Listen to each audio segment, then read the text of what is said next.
Dean Martin was the most charming man on earth, until the night he decided he would never smile again. The world saw a carefree legend, but behind closed doors, the king of cool was living a secret, heart-wrenching reality that eventually drove him into total isolation. What happened in 1987 that made the man who had everything walk away from it all? To truly understand this dramatic transformation, we have to look back at the sheer scale of the myth that was Dean Martin. In the golden age of Hollywood, there was no one who could match his effortless allure. He was a man who seemed completely untouched by the anxieties of modern life. When he walked onto a stage, he did so with a slow, hypnotic swagger. He had a way of looking at the camera, and by extension the viewer, that made you feel like you were part of an exclusive club. With a cigarette lazily burning between his fingers and a glass of scotch in his hand, he was the ultimate symbol of mid-century masculinity. He made success look so easy that it seemed almost accidental. He was the anchor of the Rat Pack, the cool counterweight to Frank Sinatra's intense, burning energy and Sammy Davis Jr.'s hyperactive talent. He was the man who had conquered every medium he touched, from radio and comedy to movies, music and television. His voice was like warm honey, and his style was imitated by millions. For decades, the public believed that Dean Martin was exactly who he claimed to be, a happy-go-lucky, slightly tipsy romantic who laughed his way through life without a single care in the world. But this public persona was actually one of the most brilliant, highly calculated illusions in the history of show business. The truth was that Dean Martin, born Dino, was a deeply private, highly disciplined, and remarkably sober man. The legendary glass of scotch he held on stage, it was almost never alcohol. In reality, it was apple juice, or perhaps a weak blend of tea and soda water. Dean knew that the image of the lovable, carefree drunk was highly marketable, so he played the part to perfection. But off stage, he was a completely different person. But here is the shocking paradox of Dean Martin's life. The very illusion of effortless control he spent decades perfecting was actually a mask hiding a deep, terrifying void. You see, Dean wasn't just acting on stage, he was running. Running from the ghost of his past, and running from a premonition that everything he loved would eventually be taken away. And in March of 1987, that premonition came true in the most horrific way imaginable. A single phone call would instantly destroy the myth of the King of Cool forever, revealing a shattered father who would never, ever recover. To understand the depth of this hidden vulnerability, we have to look at the daily reality of Dean's private life, which stood in stark contrast to his public image. He was a family man who absolutely loathed the chaotic, high-stakes Hollywood party scene. While Frank Sinatra and the rest of the Rat Pack were out painting the town red until the sun came up, Dean was usually long gone. He would slip away from the venue, drive himself home, and be in bed by 10 o'clock at night. His favorite pastime wasn't drinking in smoky lounges. It was sitting alone in his bedroom, eating a simple sandwich, and watching old Western movies on television.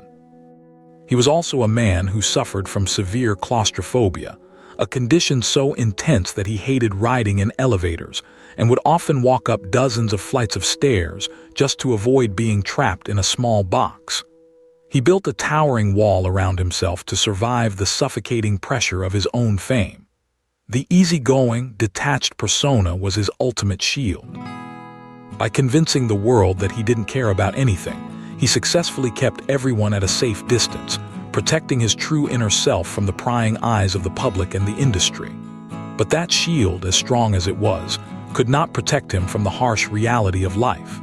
The breaking point arrived on March 21, 1987. Dean's oldest son, Dean Paul Martin, whom everyone called Dino Jr., was the absolute pride of his father's life.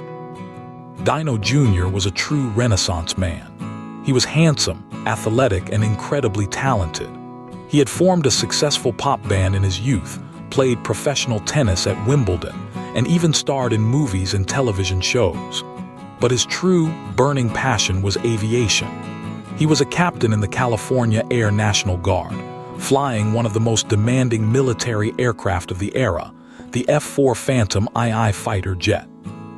Dean Martin looked at his son and saw the best parts of himself amplified. Dino was his golden boy, the light that kept the dark corners of Dean's mind at bay. On that fateful March afternoon, Dino Jr. climbed into the cockpit of his jet for a routine training mission. The weather was treacherous, with a fierce blizzard rolling through the San Bernardino Mountains, creating a thick, blinding blanket of clouds. Just 9 minutes after takeoff, as the jet flew through the turbulent mountain passes, radar contact was suddenly lost. What followed were 4 days of pure, agonizing torment for Dean Martin. A massive search and rescue operation was launched immediately, involving military helicopters, ground crews, and search planes.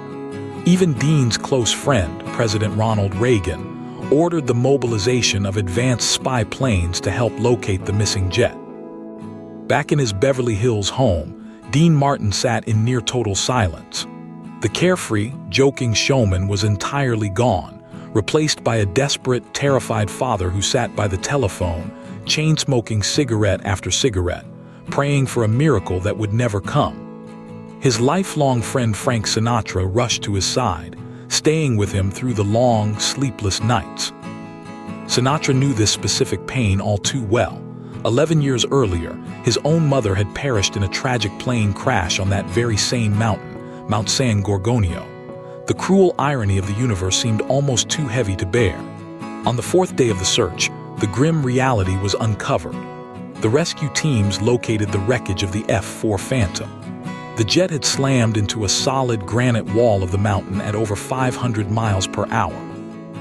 Dino Jr. and his weapons control officer had died instantly on impact. When the news was finally confirmed, a part of Dean Martin died along with his son. The light in his eyes, which had captivated millions of fans around the world, went out forever. The effortless charm and the trademark smile vanished, never to return. He was a broken, grieving father, facing a depth of sorrow that no stage persona could ever hide. He began to withdraw from the world, stepping away from the spotlight that had defined his life for nearly 40 years. He canceled appearances, refused interviews, and retreated into a profound, haunting state of isolation. Dean's life contracted to a tiny, quiet orbit. He no longer cared about the applause, the fame, or the fortune. His primary sanctuary in his final years became a small, family-run Italian restaurant in Beverly Hills called La Famiglia. Almost every single evening, Dean would engage in a quiet, heartbreaking ritual. He would drive himself to the restaurant, parking in the employee section in the back to avoid any lingering paparazzi or well-wishers. He would slip through the kitchen doors, nodding quietly to the cooks and waiters, and make his way to a secluded, dimly lit corner booth. There, the king of cool would sit entirely alone. He did not want companions, he did not want conversation, and he did not want to be entertained. He would order a simple plate of pasta and a glass of red wine, and he would just stare. Sometimes he would watch old westerns on a tiny television he kept nearby, but mostly, he just stared at the empty space in front of him. The staff at La Famiglia respected his silence, enforcing an unwritten rule that no one was to disturb him. If an eager fan tried to approach the table to ask for an autograph or a photo, they were gently turned away. Dean was a man who had given everything to his audience, but now he had nothing left to give. He wanted only to be left alone with his memories and his grief. In 1988, his closest friends, Frank Sinatra and Sammy Davis Jr., grew deeply concerned for Dean's well-being. They could not bear to watch their beloved friend waste away in the shadows of La Famiglia. They truly believed that the only way to save Dean was to drag him back into the light, to force him back onto the stage where they believed he belonged. They organized the massive Together Again reunion tour, a high-profile, multi-city event designed to bring the original Rat Pack back together for one final, glorious run. Dean reluctantly agreed, perhaps out of a sense of obligation to his friends, but it was immediately clear that his soul was entirely absent. On stage, he was a ghost of his former self. He wandered aimlessly, forgot the lyrics to his most famous songs, and made no effort to hide his complete disinterest. In a quiet, desperate act of rebellion, Dean began to actively sabotage the shows. He would blow cigarette smoke directly into the faces of the television cameras, complain openly about the venue lighting, and throw lit cigarettes at the equipment. He was telling his friends and the world that he did not belong there anymore. After just a few disastrous performances, Dean claimed he was suffering from a sudden illness, packed his bags, and flew back to Los Angeles. He abandoned the tour, walked away from millions of dollars, and let Liza Minnelli take his place. He simply did not care. The applause of thousands of people could not fill the void left by the loss of his son. He wanted only his quiet booth, his old movies, and his peaceful isolation. The tragedy of Dean Martin's final years is a powerful reminder of the immense human cost that often lies behind the masks of our greatest icons. We, as an audience, tend to freeze our heroes in time. We want them to remain forever young, forever smiling, and forever effortless. Behind the glittering illusion of the King of Cool was a real man, a father who suffered a loss so profound that it shattered the very foundation of his identity. When Dean Martin stopped smiling, it wasn't because he had grown bitter or difficult. It was because he had finally decided to drop the mask. He no longer felt the need to perform for a world that could never truly understand his pain. In the end, his retreat into silence was his final, most authentic act. If you want to understand how this tragic pattern of hidden pain repeated itself among other legendary figures of that golden era, specifically how Frank Sinatra fought his own secret, psychological battles behind his tough guy exterior, click on the video on your screen right now. Let's dive deep into the hidden reality of the chairman of the board.